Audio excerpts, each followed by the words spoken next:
Magandang araw mga kaibigan. Meron akong subscriber, tanong niya sa akin, Sir, ito bang pag-resign ni VP Sara as DepEd Secretary ay hudyat na ng People Power 3?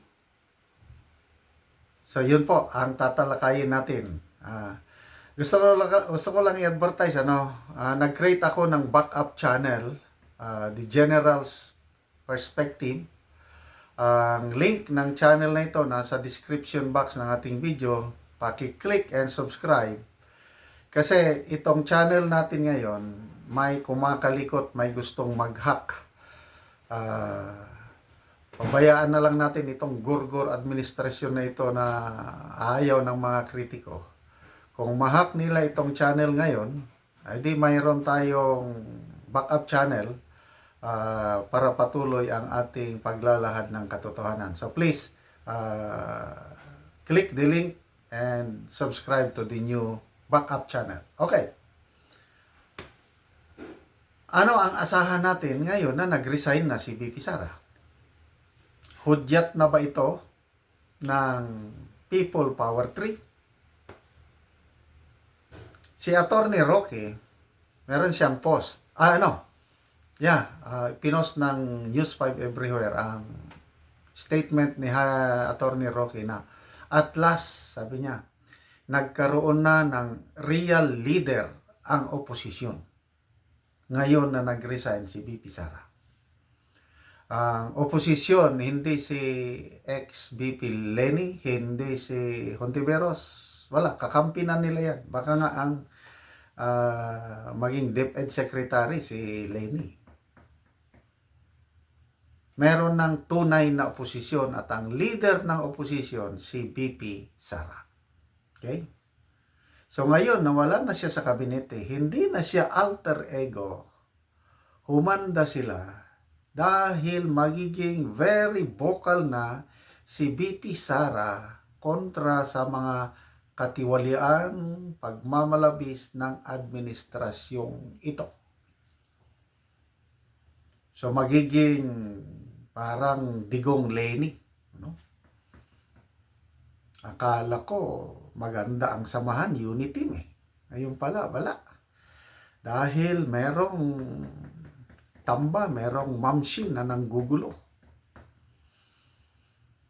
So, ito, kung mag-People Power 3, kagaya nung nangyari kay Erap at Gloria, malala natin, si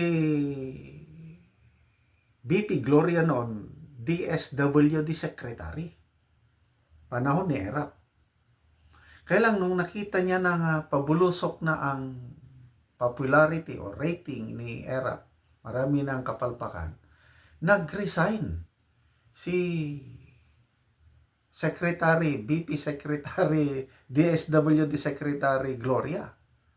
And then later on, yun na, Huweteng scandal, impeachment na, and then the rest is history, People Power 2. So, itong pag-resign ni VP Sara ay talagang kakabahan ng gusto itong administrasyon.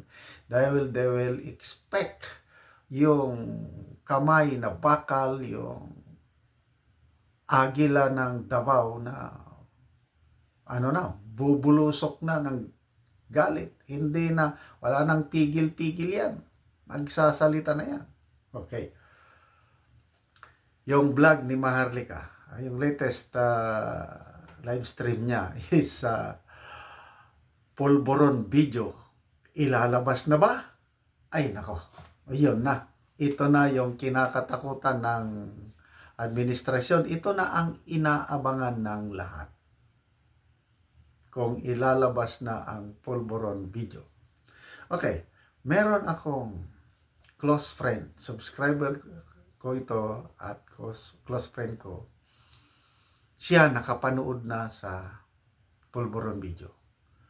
Matagal niya nang sinabi, 2 years ago, nabanggit niya, Sir, ito napanood ko. Nung una, hindi ko siya iniintindi, kaya baka mamaya paninira lang eh. Kaya lang nung si Maharlika na ang nagsasabi tungkol sa pulburon video, binigyan ko ng pansin itong kaibigan ko na nakapanood. At sa aking pangungulit sa kanya, I firmly believe na meron nga napanood niya. At kanina nag-message ako dito sa kaibigan ko. Ano sa tingin mo? Itong pag-resign ni BP Sara, ilalabas na yung pulburon? Anong sagot niya? Yes sir, yan na ang go signal na ilalabas. Sabi ng kaibigan ko. Ito, meron pa siyang isang message, basahin ko. Atin lang po ito sir. Alam nila na 2 years lang sila sa Malacanang kung hindi mag-progress ang tsa-tsa nila.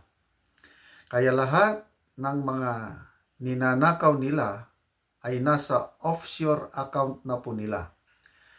Ang sabi ko po sa pamangkin ko, itong pamangkin niya nasa military, nakapanood na rin sa pulburon video.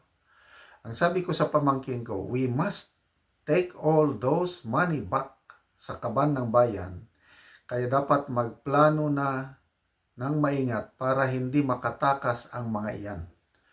Kung makaalis po sila sa bansa, mahihirapan tayong maipabalik ang ninakaw nila.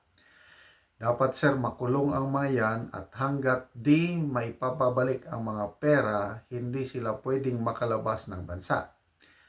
Nagpre-prepare na po sila sa pagpapaalis sa kanila. Nagre-ready na rin sila before June 30th. Pero hindi pa natin sila hayang makalis. Dapat kulong sa ordinaryong kulungan at iparanas sa kanila ang hirap ng isang ordinaryong bilanggo. Ito, binasa ko lang ang kanyang message. So, ulitin ko si Maharlika, marami siyang kaalaman tungkol sa pulburon video na ito. Baka pati yung pictures, yung sinasabi ni Agent Morales na 5 picture na ipinakita sa kanya ng confidential agent, baka hawak na lahat ito ni Maharlika. Yung blue folder na sinasabi niya, maraming bala, maraming alas itong si Maharlika. At yung sabi niya, itong latest vlog na ilalabas na ang pulburon video, humanda po tayo. At humanda rin sila. So, kung ilalabas na ito, ano ang reaksyon ng taong bayan? Yan na. So, with BP Sara na leader sa opposition, in the same manner na si BP Arroyo, leader ng opposition noon, the rest is history. Gumalaw ang tao. So, ano ang reaksyon ng tao? Depende na. So, it all depends sa reaksyon ng tao sa kaganapang mangyari ngayon na nag-resign natin si BP Sara. Sa demokrasyang gobyerno, the power rests on the people.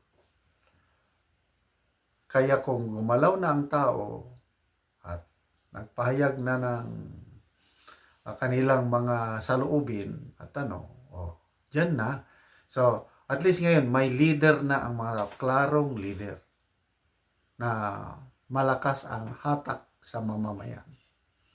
Kaya, grabe, kabahan na ng gusto ang administrasyong ito dahil wala nang pipigil kay BP Sara sa pagsasalita. Marami siyang difference sa policy sa gobyernong ito. Babatikusin niya na ng todo yung peace talks with the communists na ngayon tahimik na sila.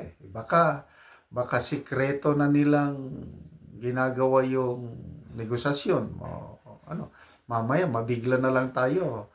Biglang may pronouncement na ayos na ang kasunduan, permado na at na ulit, mamamayagpag ulit ang mga komunist dahil may peace talk na eh. Hindi natin alam. Yung West Philippine Sea, talagang magsasalita na ang BP Sara tungkol nito. Dati, tahimik siya. magsasalita na yan, yung ah, policies sa agriculture, yung mga farmers na kinakawawa ng administrasyong ito dahil pinapaboran ang mga importers. Pinababaan na ng husto ang taripa. Ang local production maapektuhan ng bigas dahil puros na lang import ng import. So, ito na. Ang mga tao na ngayon ang magpasya kung ano ang reaksyon nila sa pangungulo ni BP Sara sa oposisyon sa administrasyong ito. Kaya humanda sila, nagising na, lumipad na ang agila ng Davao.